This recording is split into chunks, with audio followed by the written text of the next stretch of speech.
Thank you for joining us and welcome. Today we are going to, let's see if I can advance the slide, have welcome from Travis, have a TCD update from Chad.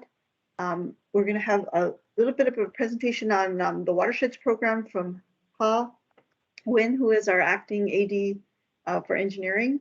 I'm going to talk a little bit about funding opportunities, and then Amy has another opportunity that she would like to share, and we'll just kind of give a little update on subcommittees, and then take just requests for other business, and then just go ahead and share the date for the next meeting. So I'm going to turn the floor over to Travis to give a welcome. Hi, thank you, Susan. Hey, welcome everybody. It's great to have you on the call. I know it's been a few months since I've seen some of you. I've been on a detail to our national headquarters for the past 7 months or so, and I just want to give a shout out to the team, particularly Chad, who was acting director for me over the last little bit, and the team just speaks volumes about the team and the great work that they can do as I step out into another capacity and continue to make things happen. So thank you to the team, and it's good to be back. Just quickly before I get into some agency priorities for fiscal year 22, just so everybody kind of knows what NRCS and USDA is focusing on, I just want to give a few personal announcements of the key leadership staff here in the agency or within NRCS. Some of you know this. For some of you, it might come as a surprise, but I found out last week that I am transferring back to the mainland, and my official date, actually, I start in Vermont next Monday, so this is actually my last week here in PIA, and I just want to say thank you to all of our partners. I've been here for the past 5 years. It's been an amazing learning opportunity, and I just think Hawaii, PIA, the broad Pacific has a lot of things going for it, and I'm just grateful to have been part of it. And but I did want to let you know that I won't see you at the next meeting. This will be my last one, and then we'll try and keep you updated on an interim and acting director while they're searching for my permanent replacement. But really just want to say thank you to all the partners who have been so welcoming and really thoughtful and innovative as we've approached some of the conservation challenges across the Pacific.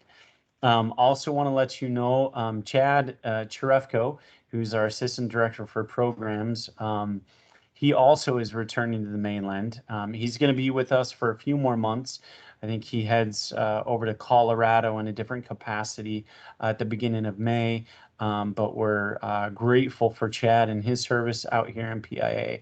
And as all of you know who have worked with Chad, he's been pretty awesome to work with, and grateful for him coming out here and leading the programs for NRCS.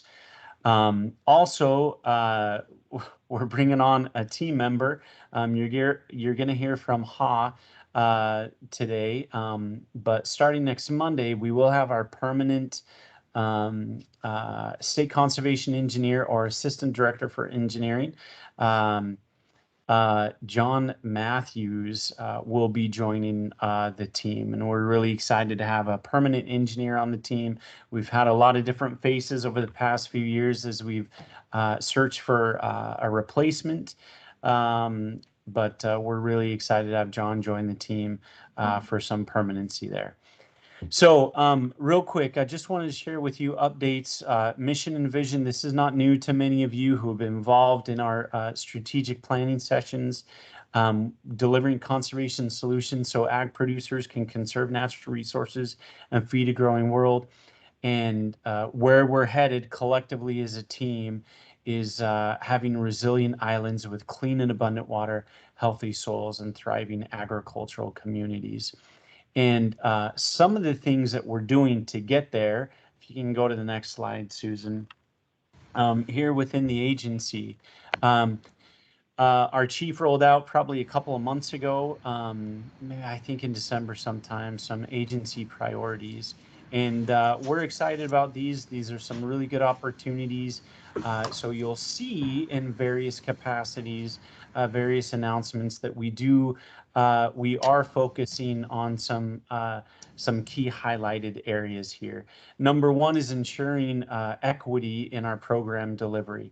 So our technical services, program services, we want to make sure that everybody across the board has access to our programs and services.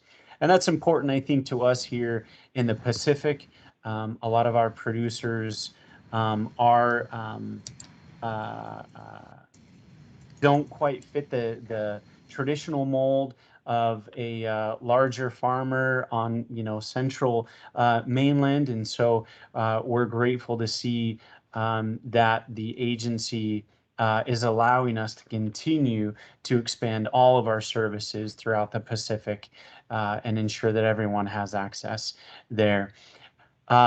Priority number 2, climate smart agriculture and forestry. You've seen this, you'll continue to see this. This is important for us here out in the islands. A lot of really, really good opportunities out there. So you'll see a lot of our funding announcements, a lot of things that we'll do technically, really focusing on climate smart agriculture and forestry. Number 3, focus on delivering services to urban farmers and communities. A lot of this really has relevance to the Pacific, subsistence agriculture, small-scale agriculture, food deserts, food security. So we're really excited to see a focus on the agency and their programs and technical services really geared towards urban farming, small-scale agriculture. Number 4 is really focus on making sure that we have a diverse workforce, that our employees have all the right tools and technology to really uphold the scientific integrity in all that we do. The backbone of our agency is science. We focus on conservation practices that are all based on science, and we'll continue to make sure that everything we do is grounded in science. And then last but not least, many of you on the call really focusing on leveraging those relationships and the great resources you have as partners and innovating to make sure that we continue to put conservation on the ground effectively and efficiently. So just wanted to provide some awareness, fiscal year 22 agency priorities. And if you have any questions about that, give our staff a call and we can surely share with you those things that we're doing out there. So I think I have one more slide and then I'll turn it back over to, I think, Susan. Anyway, last thing I wanted to share with you, this is our annual report. Hopefully all of you have seen this, but just really wanted to give a shout out to Susan and our Terry Dukes, our public affairs team, and everybody across the Pacific who really contributed to our annual report. This is a highlight of all the things that were accomplished in fiscal year 21. Yes, we are very proud of the work that our teams are doing and the great services that are delivered to producers here in the PIA. So if you haven't seen this, there's a link. I think we can put a link in the chat if you want to take a look at this. But I'm really, really excited about all the great work that the team is doing out there on the ground. So with that, thank you so much for joining. We're excited to hear your feedback, comments about what's happening within NRCS. And with that, I think maybe Chad is next for targeted conservation delivery. So thanks everyone, and we're anxious to hear from you. So with that, Chad, go ahead. Thanks, Travis. Appreciate it, man. Hello, everybody. Yes, as Travis shared with you, I'm going to be heading to Colorado here soon, end of May, but have a couple of months yet to button up some final details for sure. And one of them is really going to be focusing on TCD, tightening up our TCD process, finalizing some key elements. And so I just want to give you a quick update of where we're at with our targeted conservation delivery strategy. Hopefully, as many of you are aware and participated in, we developed the long range plans for 7 of our 10 field offices last year, and of those, 6 are moving forward with actual funding allocations for TCD fund pools at the local level. So fund pools that are hyper focused to help them achieve the vision of their long range plans. And so we have some growing pains with those. It is an evolution in the process as we learn how to adapt this type of strategy to PIA. And so we continue to be flexible and open-minded on how to meet the needs of our field offices. But one of the other things is making sure that we're focusing our planning and data collection efforts and data analysis efforts.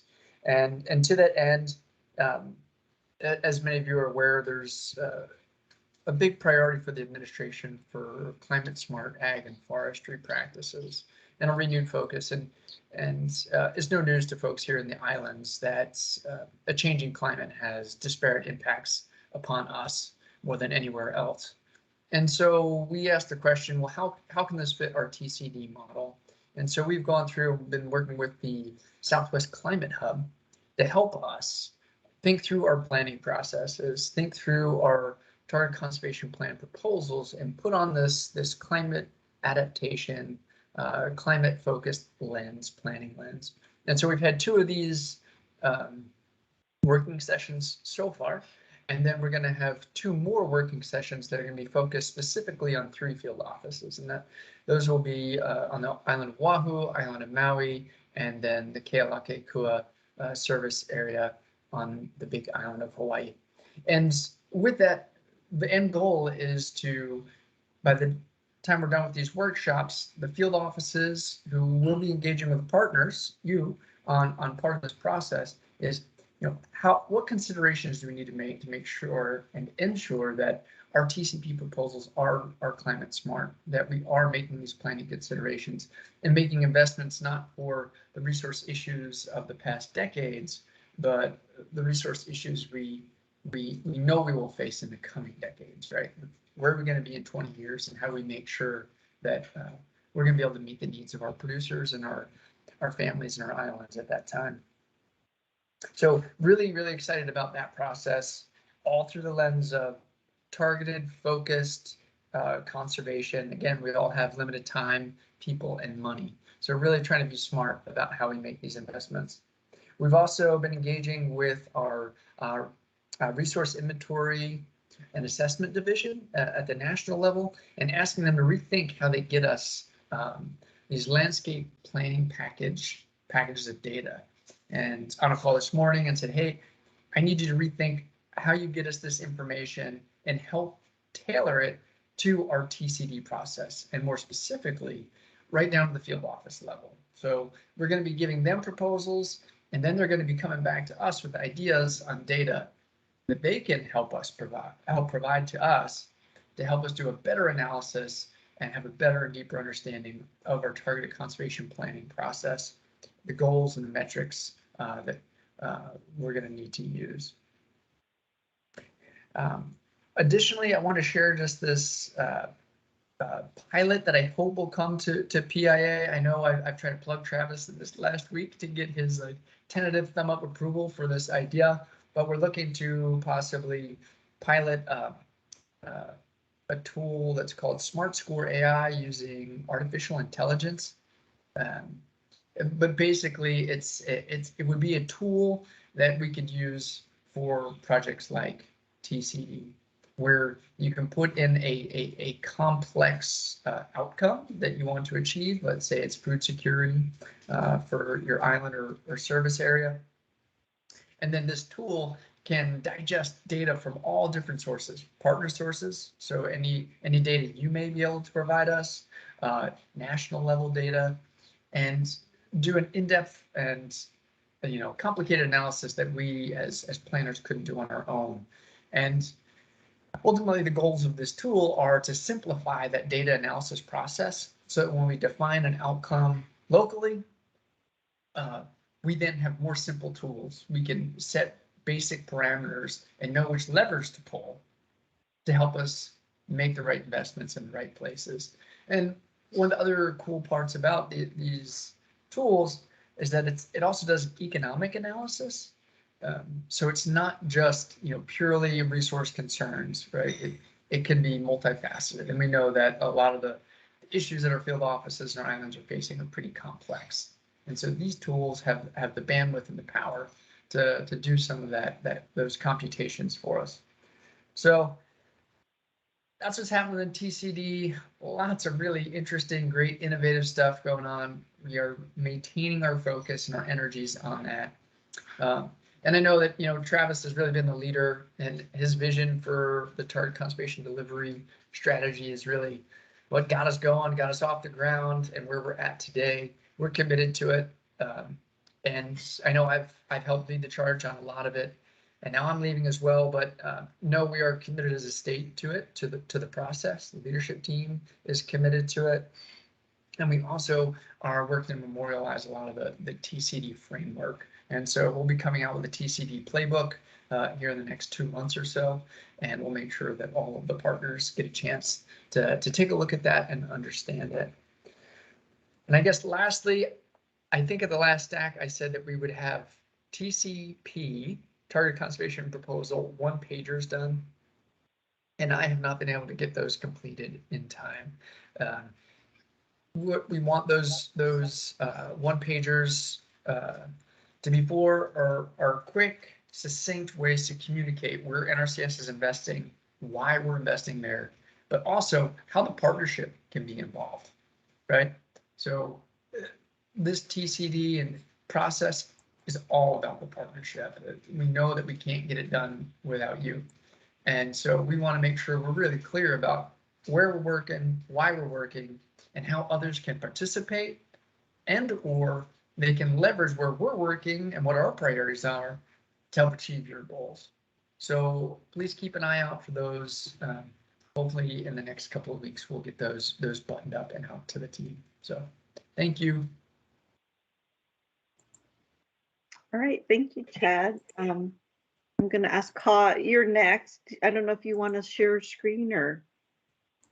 Yeah, I'm going to share a screen. Tell me when you see it. It's up there. Okay, great. So I'm Ha Wen, and I'm here to talk about some of the watershed programs opportunities through the Infrastructure Investment Jobs Act. So that's what I'm going to do today. And with the recent allocation of the federal funds through the Infrastructure Investment and Jobs Act, there is a potential funding opportunities under NRCS watershed program. So the 3 programs that actually, there are actually 3 programs under the NRCS watershed programs umbrella, and they're listed here. The Emergency Watershed Protection, EWP. There's the Watershed and Flood Prevention Operations Program, otherwise known as Watershed 566 program, and the Watershed Rehabilitation Program, which is the Watershed Rehab. So today, wanted to give you a little bit of an overview of all the 3 programs and the eligibility and some of the questions that have been asked about it. So through the Infrastructure and Investment Jobs Act, here's the allocations for the 3 different programs that are available. For the EWP, you see here 300 million, Watershed Ops, 500 million, and then the Watershed Rehab is 118 million. The first initial stab or submission was actually reviewed and due in January, and then I believe it's February 18th, then the decision will be made and the states will know which programs that were originally in the initial submissions have been approved. So those are the allocations. So the first one is the EWP, which is the Emergency Watershed Protection Program. So I want to point out that it's very event driven, and it's based on whether it's a presidential emergency declaration or it's a local watershed emergency declared by the director. It has to have kind of a natural disaster such as hurricanes, typhoons, tornadoes, or some type of event. And once it's declared, whether it's through these two ways, then you have to consider if there is a watershed impairment, whether it's a watershed emergency. And from there, this is not working here. Okay, so you have to consider is it a natural occurrence? Has it caused a watershed impairment? If there is an actual adverse impact, is there a cause for imminent, potential imminent danger to life or property? So for program eligibility, like I said, it has to be a natural event. Is there a watershed impairment? Is there an imminent threat to life or property? And that all equates to watershed emergency. So some of the types of things that we have to focus on is that we're not here to fix roads or anything, we're protecting it. So what are we trying to protect?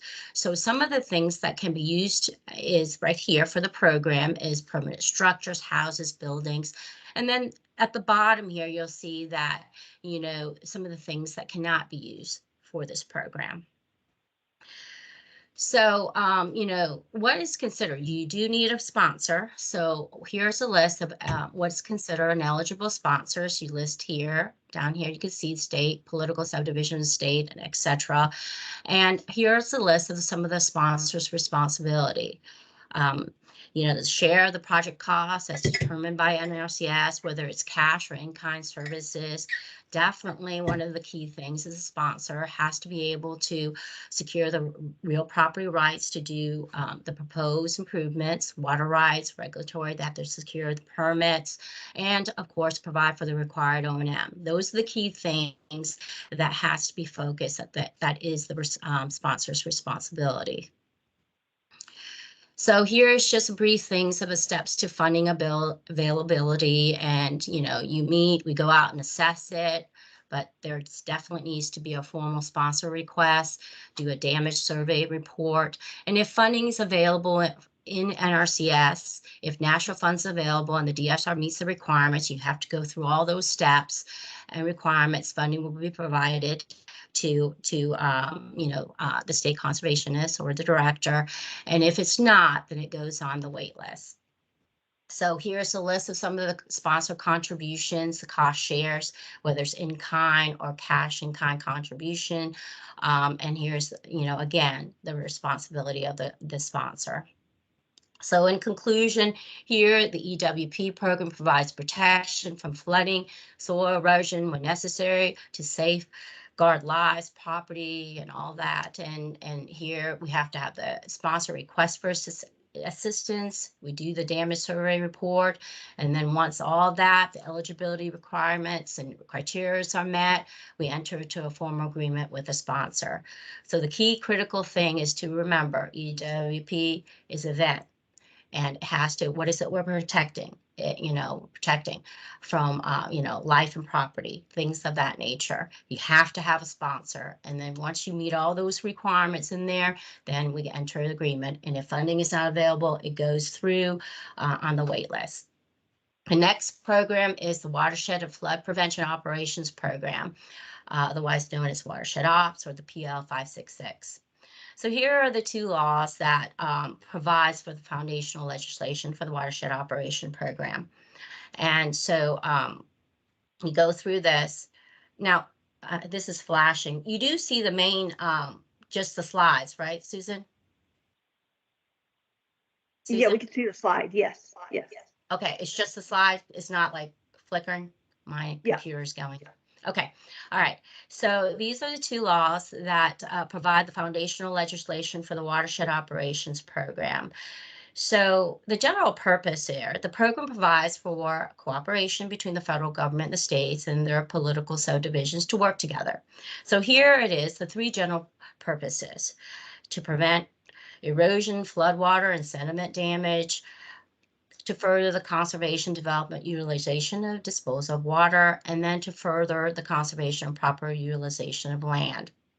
So to further that into it, so how do you qualify? You know, the watershed ops program has to address one or more of these purposes. So you have to think about this as in the policies and the program guidelines. It's either, you know, for the purpose of flood protection, watershed protection, you know, public recreation, one of these. One of the commons one in PIA is agricultural water management, and the list is listed here. So one of the first thought is that, and it doesn't have to be a structural practice or you know, it could be land management or land, you know, land treatment practices. So you have to think about that and seeing when you're thinking and discussing projects that it has to address one or more of these purposes. So what are some of the statutory requirements here? You know, the sponsor must meet the eligibility requirements of a sponsor. You know, one of the things is power of eminent domain, getting the real property needed to do the work, the authority to levy taxes. The request, the request is for 25 million or less in NRCS funds, so that's the limitation. One of the other things is also the agricultural benefits, including those to rural communities. It has to account for at least 20% of the total benefits of the project. And there is a limitation on the project acreage, which is 250,000 acres in size. And then if it's a structural practice or measure, this is the limitations for a single structure and in the floodwater detention capacity and also in the total capacity. So the next thing is, let's look at it here and going through the different parts of it. What does this mean? What does it take? And the project starts like usually at the local state level, landowners, community activists, stakeholders come together and trying to think out of the box and know what's, you know, what they're trying to, the resource concern they're trying to address in their community. They may, you know, initially go talk to the DCs, the district conservationists about the idea, and then, you know, the DCs actually explain what is this program, what is this watershed ops program, and give them the information about it. And then, you know, it evolves. You talk to landowners, other farmers, producers, and all that. So at that point, you know, you continue on with the discussions and the district conference arrange a meeting. We just had one with the state program manager, which the new ADE next week will provide, and the project sponsor. But the key critical thing is you must have a project sponsor. So, and then from there, you look at, you know, the program guidelines, state NRC terms of project program compatibility priorities. You got to meet all, you know, one of those particular purposes and taking a look at it. And then we ask, well, how do we know? Well, you don't know. So one of the things that even requesting for funding, you're going to have to go through a preliminary investigation and feasibility study, which basically at that, it's just a justification document for the state conservationist or the director to request, watershed ops funding for planning fundings. And then, and if it does end up being that it meets all the program guidelines and requirements, you're going to develop a funding proposal. And from there, you go and submit the project proposal to headquarters, which we just did. We provided for one of the projects, go in and submit the funding request for that. And then from there, they could take a look at the rankings, selects the projects and proposals and all that. So at that point. So the next one, well, I want to point out and go back a little bit here and just wanted to make sure everybody understood regarding this. This watershed ops program, PL566, is looking at it very holistically at the overall project or what we're trying to achieve, because ultimately there's going to be a watershed project plan, and it's going to be years looking at different actions to schedule, and implementation is going to be over a specified period of time. So it's a holistic, it's not a, like an EWP where it's event driven, and it is just addressing imminent danger to property and life. So this is going to take a while, and it involves a lot of different folks in the process. So I'm going to go ahead. So here it is for the third one, watershed rehab program. This is the third of it. There are 9 and 1 we're trying to get, and they're all high hazard dams. So this particular program, here is the authorization here that provides, and we can provide through our watershed rehab, technical and financial assistance to rehabilitate NRCS project dams that do not meet current NRCS state design safety criteria and perform standards, and trying to extend the service life. So it's NRCS project dams. In the state of Hawaii, we have 9. 1 we're trying, they're all except 1 high hazard dams, and then we're trying to get 1 off our list, the national inventory list. So this program provides for that service where we're trying to rehabilitate. So what does it mean? Rehabilitated means completion of all the work necessary to extend service life of the dam and meet safety and performance standards. This is not an O&M. They should be maintaining it, so that does not cover it. This is just a chart to show the amount of dams constructed since 1948 through this program.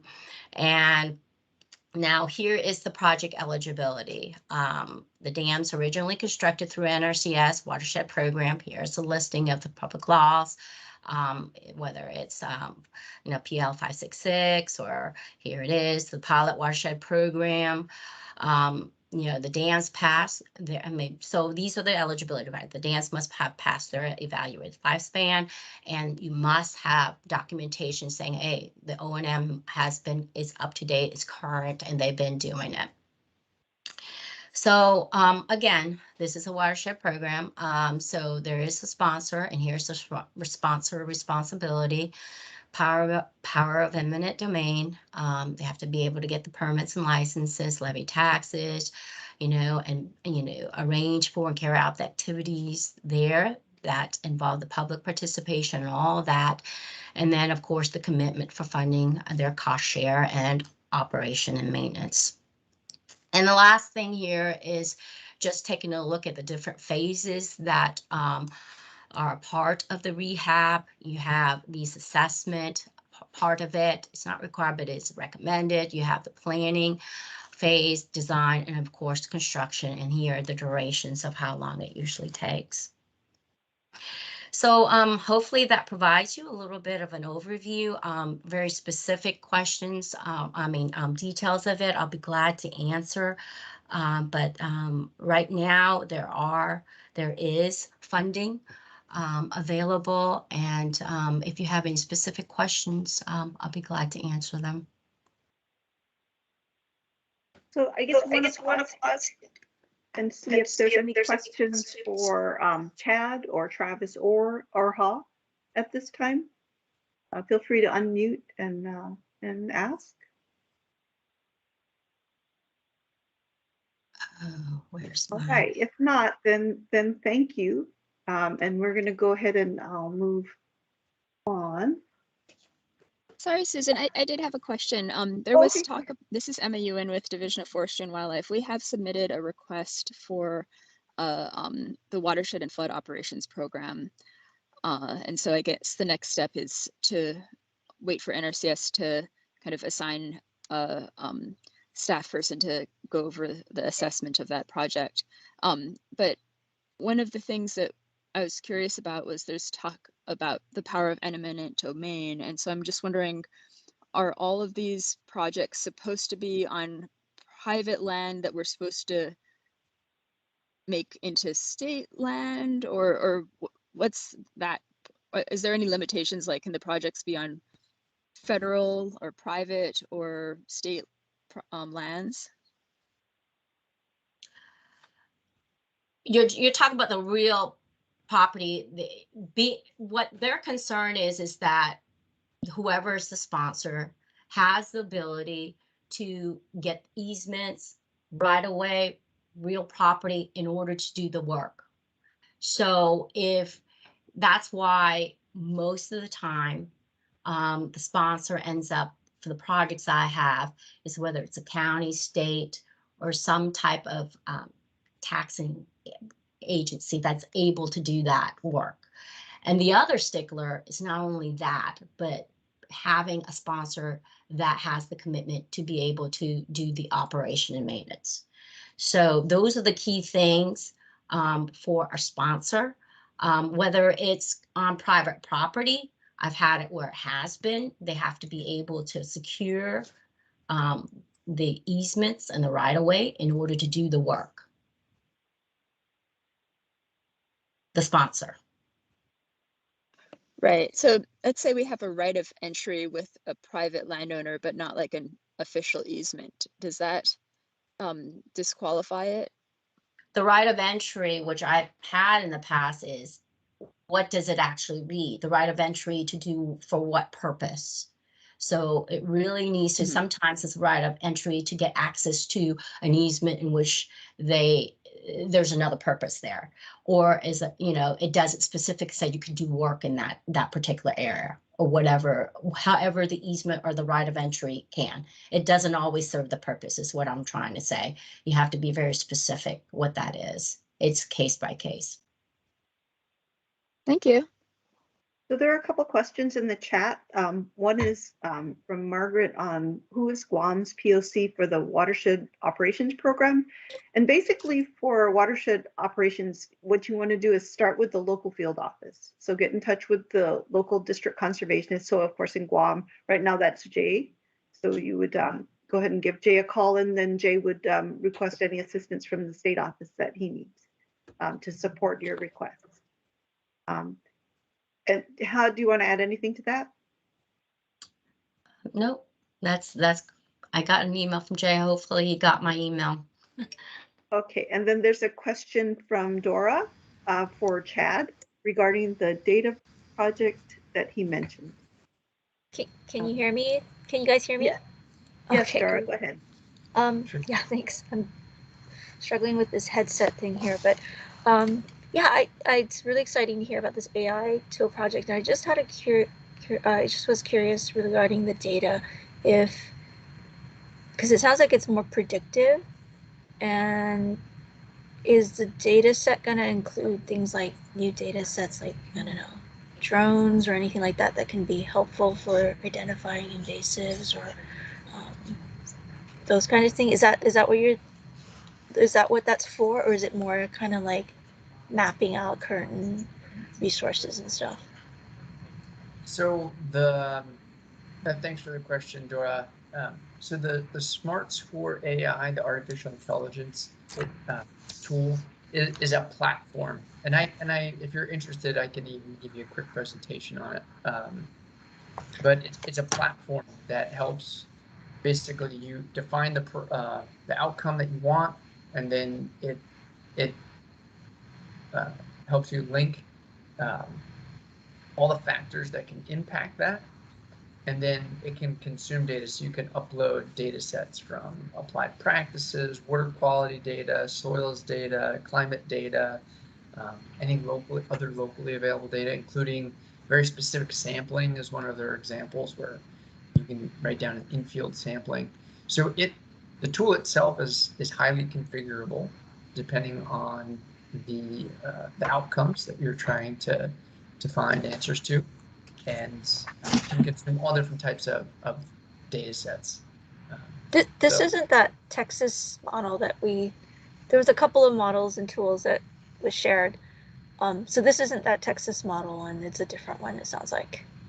Yeah, so this new one is one that can actually consume the data from all of those other tools that we had been talking about. Okay, well, it's interesting with the economics, but yeah, if there's time and you have information on it, I'd love to follow up, because one of the things we're trying to better understand is the impact of reforesting or regenerating, certain landscapes because it's been denuded for whatever reasons, and how that impacts the local microclimates. You know, ideally we put them in the right places and helps manage some of the flood issues, but if we put them in the wrong places, they could also not be so good. So we just kind of want to, I know there's predictive climatology type of work, but I just was curious if this one had that. And then it also has the economics, which is kind of nice too. So Yeah, and it all depends on what you want to put into it. You can build it how you need it, as it's described to me. And again, we hope to be able to pilot it and do a proof of concept for it, with the end goal being helping our local communities break down complex issues into real world language and make the interface with making decisions much more simple, right? Let the tool do the heavy lifting, and then help guide us in where we need to make our investments. I'm game for piloting it. Thank you. All right, and then we have one other question that I missed. Dave Elliott thanks Hoff for the detailed presentation, and he wanted to know if he has your permission to share the slides with community partners that might be interested in programs for at-risk watershed. Yes, a lot of the slides came from the watershed, the national program manager too. So you probably have seen it before, but I'll be sharing it with Susan, and she can distribute that, right, Susan? Yes, I'll send that with the notes. And then Jay, just maybe take a look at the chat. Hope has a note in there for you. All right. Okay, so I'm going to go ahead and move on and reshare my screen. And talk about a couple of funding opportunities that are out on the street. So our, oh, didn't go yet, sorry. All right, there we go. So we do have our Regional Conservation Partnership Program opportunities out. They've put both the Classic and the AFA out at the same time. And so those are on the street. If anybody has any project ideas that they're thinking of or would just kind of like to chat about, feel free to call me. Also out, there's this Partnerships for Climate Smart Commodities that just came out yesterday, building markets and investing in America's climate smart farmers, ranchers, and forest owners to strengthen U.S. rural and agricultural communities. It's a really interesting opportunity. There's actually 2 fund pools, and I believe there's 2 different deadlines for proposals. The larger proposals come in about a month before the smaller proposals. So take a look at that. If you have any questions, feel free to either call me or take a look at the, there's a contact in the offering. The coming soon, we're going to have 2 opportunities that are going to be offered from the Pacific Islands area. NRCS, that's our Conservation Innovation Grant state offering, and then also our Conservation Solutions through Strategic Partnerships offering. And then also there are other agencies that have some funding opportunities that might be things that you folks might be interested in. The Forest Service has this National Urban and Community Forest Grant Program with the Forest Service, and that's to encourage the stewardship of urban forests by demonstrating the value of its natural resource services, how they contribute to a community's viability and resilience and well-being. So I know some folks have talked about doing some agroforestry type projects, and maybe if they have any questions, maybe Jody could kind of talk to them about it. And then also there's this Water Smart offering is out with the Bureau of Reclamation. I always think that there's got to be things that Hawaii could probably use this program for. There's a little bit of planning that's been done under this program, but I'd love to see it get to the implementation phase. And of course, these are activities to develop a watershed group, complete watershed restoration planning activities, and design watershed management projects. So some interesting opportunities there. And then of course, NIFWF has some opportunities out there. I try to send these. This one is to accelerate the adoption of regenerative agriculture principles and conservation practices on private working lands in priority geographic areas. And so I think Pacific Islands area the Nene is one of the geographic areas, working lands for wildlife areas that you can do some work on if you're interested. And then, of course, going to grants.gov, you can search these for NRCS grants, for USDA grants, for grants by keywords. So it's always a good idea to, if you're into the grant market, to take a look at what's available there. And then I'm going to turn this over to Amy, who has another interesting opportunity. Amy, are you there? Yep, I am here. Thank you, Susan. Hi, everyone. Yes, so coming to you today was a kind of request for interest or potential interest. We have a network of weather stations located. If you can go to the next slide, Susan. So it's actually a national weather station network called the Soil Climate Analysis Network, or SCAN. All of these are publicly available. You can, there's a link there, and we'll get these slides out to you after today's meeting. So you can kind of explore, oh, go back one, please, Susan.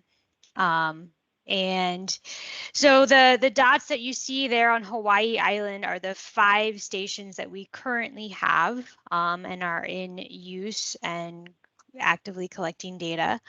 Oh, there we go. Thank you, Susan.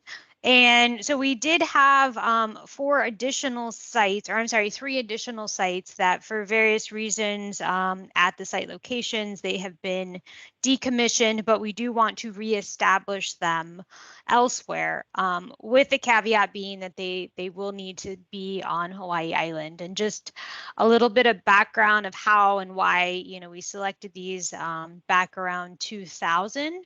We were doing an update soil survey of Hawaii Island, and that's when these original stations were established. And so now we have the opportunity to kind of put them in new locations, and there's been an interest in placing them so that they can be of value in collecting data for some of our forage data collection, and that climate information is very valuable for that. So with that, next slide, Susan. That is where you come in. So we are proposing to facilitate the establishment of 4 new weather stations, and they would be on Hawaii Island, and we're going to be working on that during 2022. And so I'm going to go through a series of maps that are going to show the general areas that we're looking at. We do have some pretty specific asks as far as soil temperature and moisture regimes that we're looking at, as well as forage, the types of grasses that are located there. And so within these broad map areas, if there's some place that you know someone, or you manage a property, or you own a property, and you may be interested in participating, this is kind of that opportunity. That's what we're seeking your assistance with. And so it's a voluntary participation. There's no monetary agreement other than, but it would lead to a formal agreement if you go to the next slide, Susan. I'm not going to read through all of this, but we would actually have an agreement that would go through our grants and agreements division to just very clearly lay out who's responsible for which aspect and what the timing would be as far as how long this station would be located on the property and whatnot. We are going to get something out in email form so that there's more information and you can kind of digest it, look at the maps a little bit closer. But we just wanted to kind of introduce that at today's meeting. And so next slide, Susan. So this is just a zoom out of the island of kind of showing you. So there's 2 sites that are on the windward side, or the Hamakua coast, and then 2 on the leeward or Kona coast. Next slide. So here are the 2 that are located in Hamakua. You can see the map on the left shows Pauilo, which we're looking at a Utic isothermic site with kikuyu grass dominating. And then Paipaico is on the map on the right. And so there we have a Utic isothermic or isohyperthermic. And again, these are soil moisture and temperature regimes that we follow from the soil survey. And that one would have signal and California grass. Next slide. And then for the west side, Kauai High area, looking at a toric isohyperthermic with a buffel grass being the dominant grass in that area. And then Kainaliu, Udic isothermic with a guinea grass. So that is, these are specific because they include not just rainfall, wind, all the kind of typical things that you would see with a weather station. They do also include soil moisture sensors. So we want to gather data in the land use that we're interested and that we kind of need to utilize. So that's why we have this focus on the pasture areas for these particular sites. Next slide. So again, we'll get more information out to you, but just wanted to get this out today during the meeting. But interested landowners should contact me with questions or expressions of interest no later than March 8th. So we're giving you about a month to get back to us on that. And that's all I have. Thank you. All right, thanks. Any questions for Amy? Let me just check the chat really quick.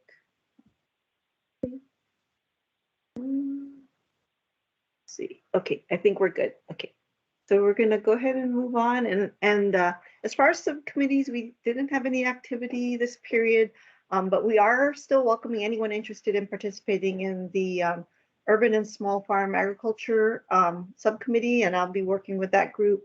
And then the climate change, which I guess Chad was assigned to work with. So hopefully we'll maybe have somebody else work with him so that there's some continuity there. But you can contact either Chad or myself if you're interested in working with these subcommittees. And I am getting to that. I'm gonna, in the next couple of weeks, I'm gonna call a subcommittee meeting for the urban and small farm. So please let me know if you're interested. And then I guess I just want to open the floor up. Is there any other business or any other issues that you folks have are interested in or would like us to discuss? Leave the floor open for a little bit. All right, and if not, then our next meeting is going to be Tuesday, May 10th. That's 1 o'clock Hawaii Standard Time for our friends in Samoa. It's at noon on Tuesday, May 10th, and for our friends out in Guam and Saipan, it will be on Wednesday, May 11th at 9 a.m. I'm sorry, it's a little confusing with the time changes and everything, but we really appreciate y'all joining us. Any floors open? We've got a few minutes if there's anybody that would like to say anything. Otherwise, we'll give you back a little bit of time in your day. Oh, hi, Cole. What's up? You can just go ahead and unmic and open your mic and. Yes, I'm sorry I came in a bit late, trying to find all the correct connections, but we're seriously looking into the restoration of wetlands. Can you direct me to obtaining more information on at least addressing baseline survey kinds of questions?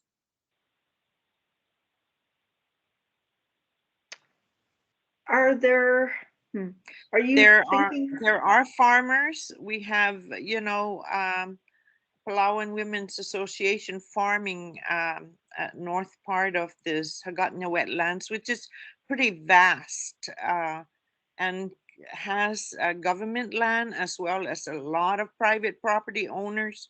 Of course, all those issues are going to be addressed, but just initially, I've spoken to someone at the UOG about addressing the concerns of the Hagatna wetlands, and I was hoping also to talk to Adrian Lerzel later about how the Sentinel landscape could assist.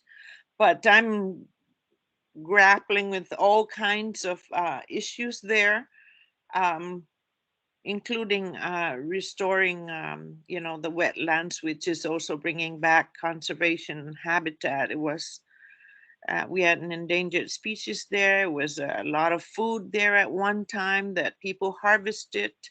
But right now, currently and immediately, the Palawan Women's Association is doing swamp taro as well as bananas on a corner of the wetlands, and we want to restore at least a portion of it, if not the entire wetland. So if you can direct me to where I can learn a little, I'm not a wetlands person, and neither am I an expert on anything. So I'm just hoping for any kind of direction that our NRCS regional office can provide in terms of learning more. I've downloaded all kinds of wetlands NRCS website, wetlands information, and studying that. So thank you. If you want to work with, just talk with Jay a little bit, and then Yes. he can set up, if you have like these, and I guess for anybody, any of the partners, if you have, these kind of project ideas or concerns, and you want to just kind of talk through, some of the funding possibilities and who, partnerships and how to put together like a project idea, you can contact me. So and then I'll be happy to meet with you and then whoever else your partners are that are interested in working on a project. All right. Or thank you. Anyone else? All right. Well, thank you so much for joining us. Travis, any last words? No, just more thanks everybody. We really appreciate your support for conservation with the agency, and really look forward to all that you'll accomplish together as a team. So really appreciate your participation. And Susan, as always, thanks for being such a rock star in the Assistant Director for Partnerships position. I know the partners are really grateful for all the connections that you make across the board. So with that, thank you everyone, and have a great rest of your week. Thank you.